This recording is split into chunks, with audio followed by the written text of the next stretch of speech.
बंगाल में भी परिवर्तन होने वाला है। बंगाल में भी राहुल बाबा कान खोल कर सुन लो, एक एक कर चुन चुन कर देश के बाहर खदेड़ दो।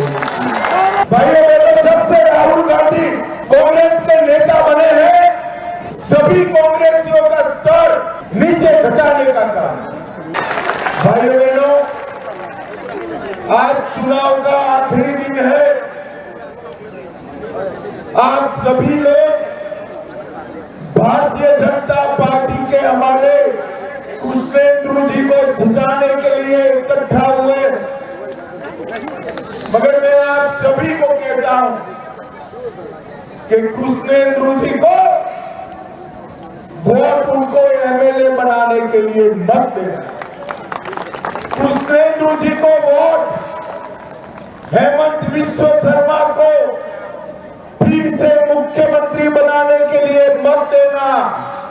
कृष्णेंदु को वोट ये पूरी बराक घाटी को, सीट क्षेत्र को घुसपैठियों से मुक्त कराने के लिए।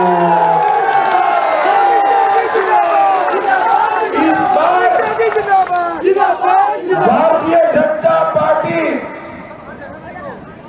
भारतीय जनता पार्टी की सरकार बना दीजिए।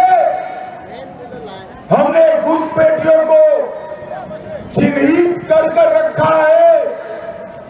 अब बारी है एक एक कर चुन चुन कर देश के बाहर खदेड़ दो।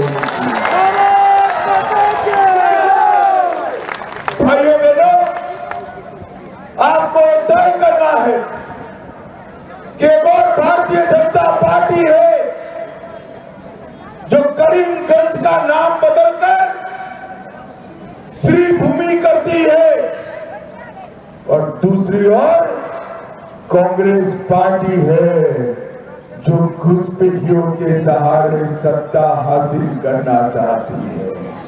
भाइयों बहनों, एक कांग्रेस पार्टी ये पूरे क्षेत्र को घुसपैठियों बहुल बना चुकी है और पूरे असम को बनाना चाहते हैं। मैं आज यहां से कहकर जाता हूं, राहुल बाबा कान खोल कर सुन लो, आपकी 3 पुश्तें भी आएगी, असम को हम घुसपैठियों से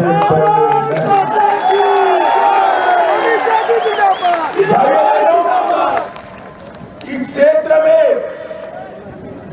भारतीय जनता पार्टी को बहुत समय से समर्थन दिया।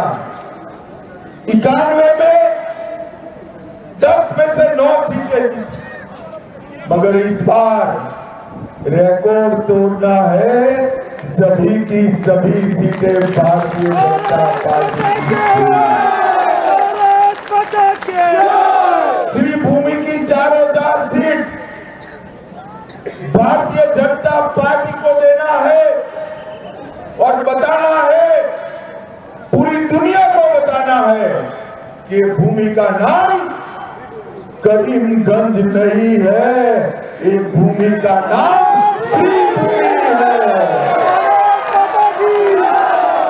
मगर जिनकी जड़ें इटली में हो, उनको श्री भूमि का मतलब क्या मालूम पड़ेगा भाई।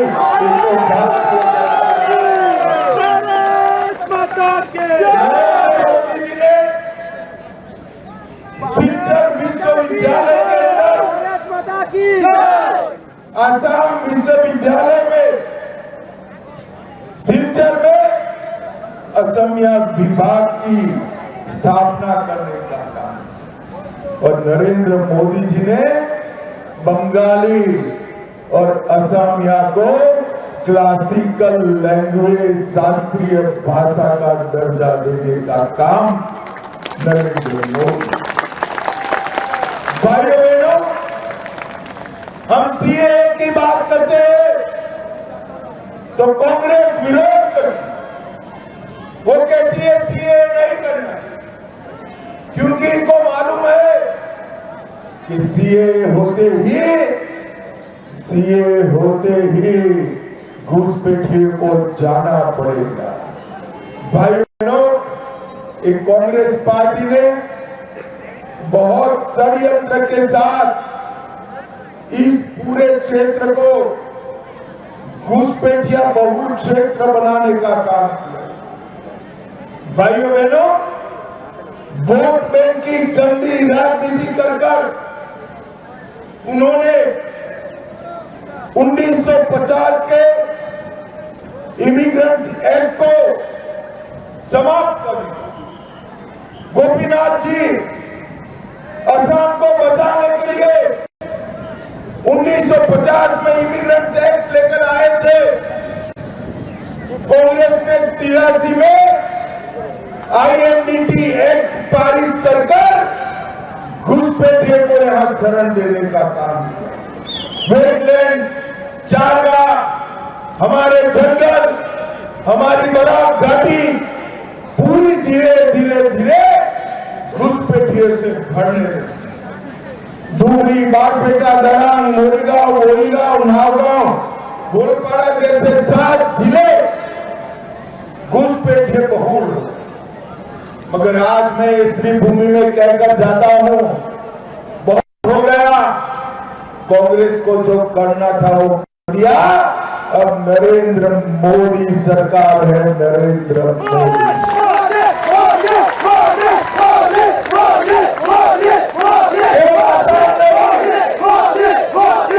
केवल आसाम नहीं, बंगाल में भी परिवर्तन होने वाला है। बंगाल में भी आसाम, बंगाल, त्रिपुरा तीनों भाजपा सरकार बनने के साथ ही न केवल घुसपैठ बंद होगी, चुन चुन कर हम घुसपैठियों को देश के बाहर करेंगे।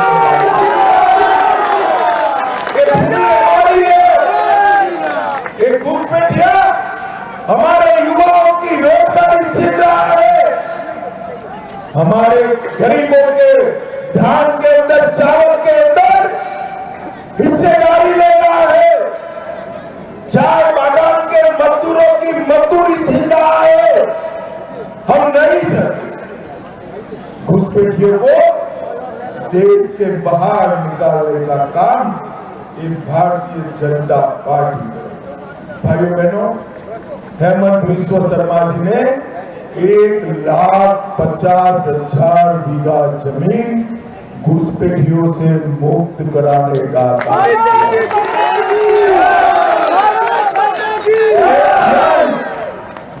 आने वाले दिनों में चालू रहने वाला है। मित्रों, हम इसको रोकेंगे।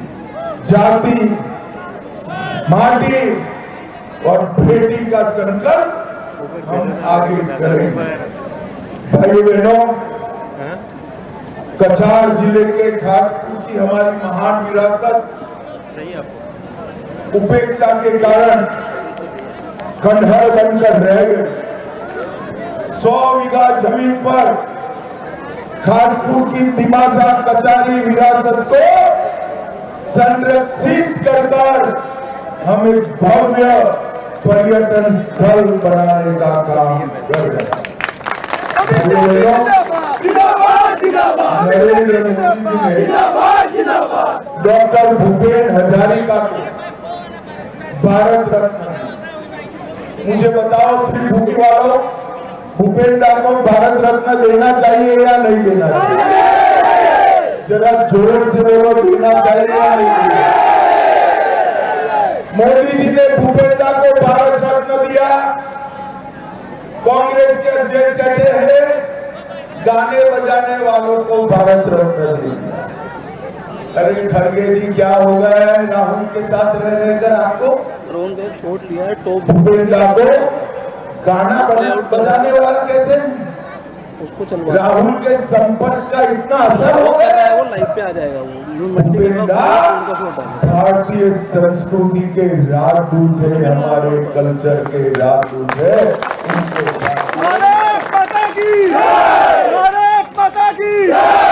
भाइयों बहनों, सबसे राहुल गांधी तो क्या करूं, कांग्रेस के नेता बने हैं। सब सभी कांग्रेसियों का स्तर, सार्वजनिक जीवन का स्तर नीचे घटाने का काम। अभी 2 दिन पहले कांग्रेस अध्यक्ष ने कहा गुजरात और जो प्रांत भाजपा का समर्थन करते हैं वो अनपढ़। अरे कांग्रेसियों, शर्म आनी चाहिए। जिस गुजरात में दयानंद सरस्वती, महात्मा गांधी, सरदार वल्लभ भाई पटेल, विक्रम साराभाई, महान टाटा और नरेंद्र मोदी जैसे नेता दिए, उस गुजरात को आप अनपढ़ कह रहे हैं। कांग्रेस ने नई व्याख्या बनाई है,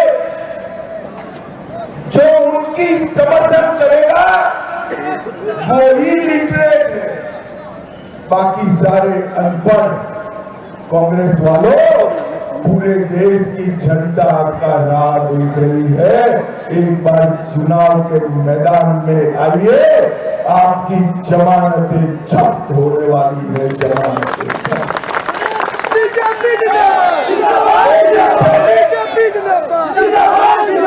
कांग्रेस अध्यक्ष राहुल के संग में बैठ कर फिर से बोले कि बीजेपी और आरएसएस सांप है, उसको मार देना चाहिए।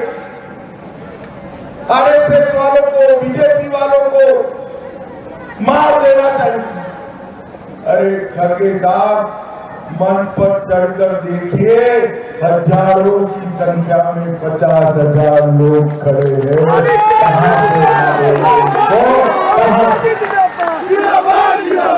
भाइयों बहनों, लोकतंत्र की भाषा नहीं है, इस संसद नहीं चलने देते। एआई समिट में कपड़े उतारकर नंगे होकर भारत के विरुद्ध प्रचार करते। हमारी लोकतांत्रिक व्यवस्था के लिए राहुल के नेतृत्व वाली कांग्रेस खतरा हो गई है। पहला चुनाव आ रहा है 9 अप्रैल को। राहुल बाबा को जवाब आसाम को देना है। दूरबीन लेकर भी कांग्रेस ही दिखाई न पड़े, ऐसे मतदान करना।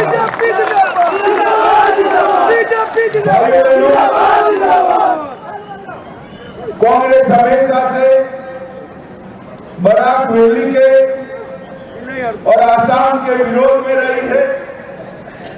62 की लड़ाई हुई, चीन आगे बढ़ा, लड़ने की जगह जवाहरलाल जी ने टाटा बाय बाय की। अरे कांग्रेसियों, ये आपकी पुश्तैनी भूमि नहीं है, ये मेरा भारत का हिस्सा है, भारत का हिस्सा।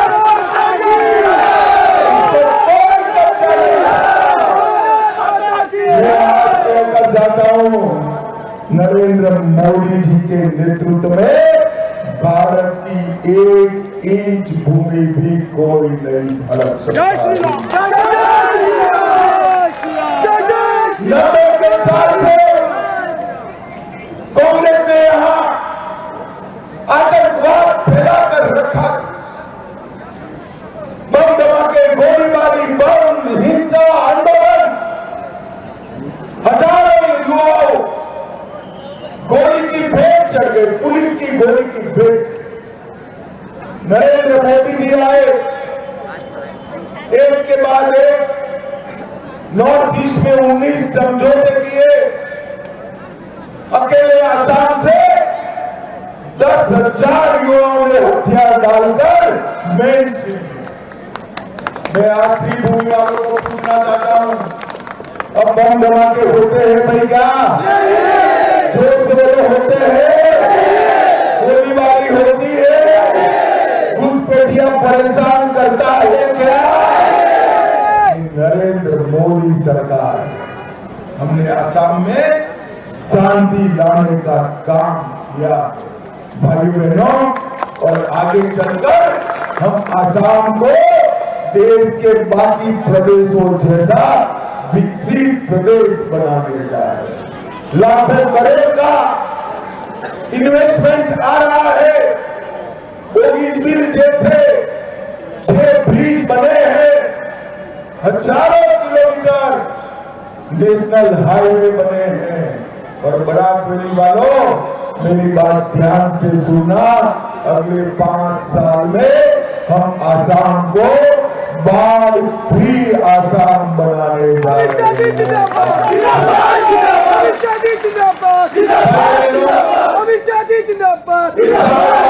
भरा हुआ क्षेत्र है, बिहार, बंगाल, उड़ीसा, मध्य प्रदेश और पूरे नॉर्थ ईस्ट से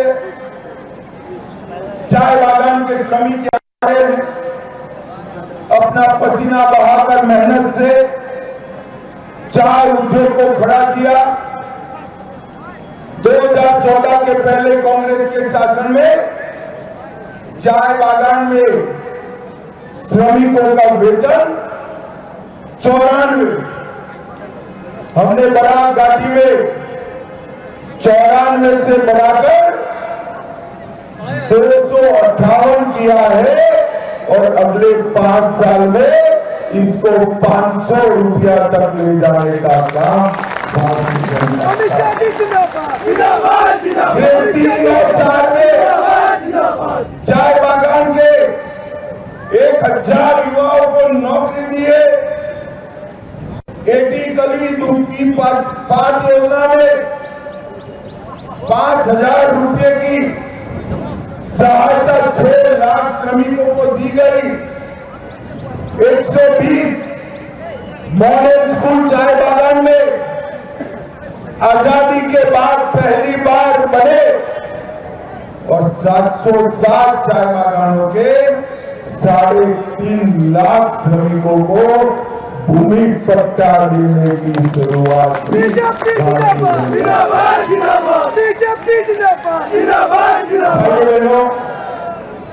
श्री भूमि व पाथरकंडी में 675 करोड़ से श्री भूमि मेडिकल कॉलेज बन रहा है। 100 करोड़ रुपया आसाम के सबसे बड़े वेटलैंड सोनबिल का विकास कर मत्स्य संपदा का सेंटर बना रहा है। 81 करोड़ से श्री भूमि जल आपूर्ति योजना शुरू की है।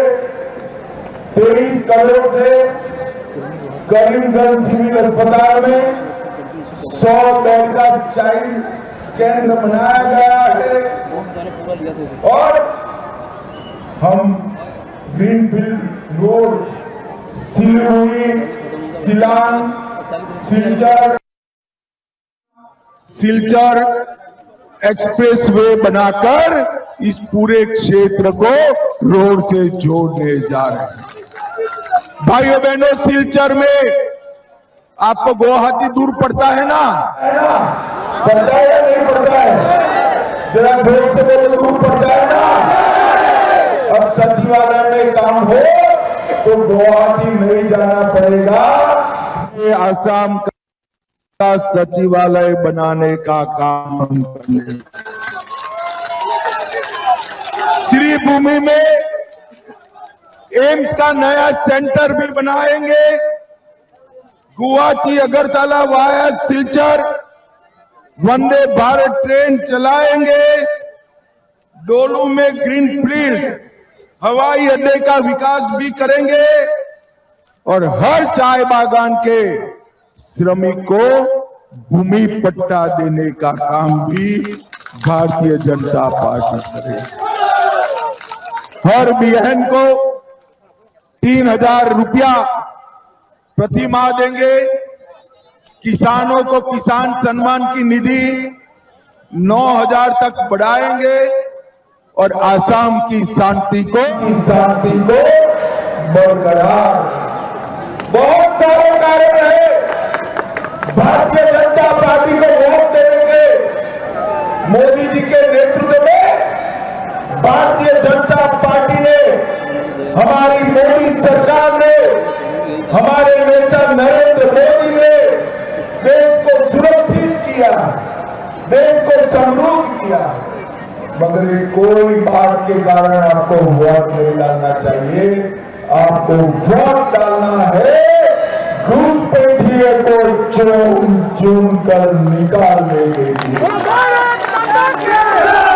इस श्रीभूमि को, ये बराक वैली को घुसपैठिया मुक्त बनाना हमारा लक्ष्य है और ये कांग्रेस पार्टी नहीं। माताओं भाई बहनों, आने वाले चुनाव में आप मुझे बताओ, भारतीय जनता पार्टी के कमल के निशान पर वोट देंगे क्या?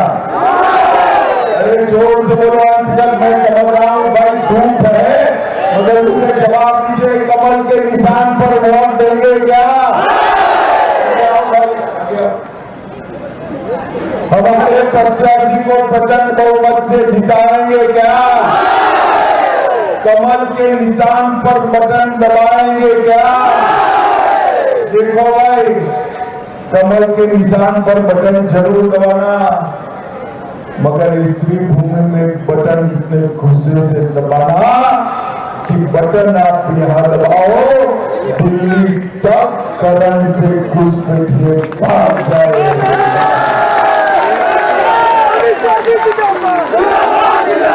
हेमंत विश्व शर्मा के हाथ मजबूत करोगे क्या? नरेंद्र मोदी जी के हाथ मजबूत करोगे क्या?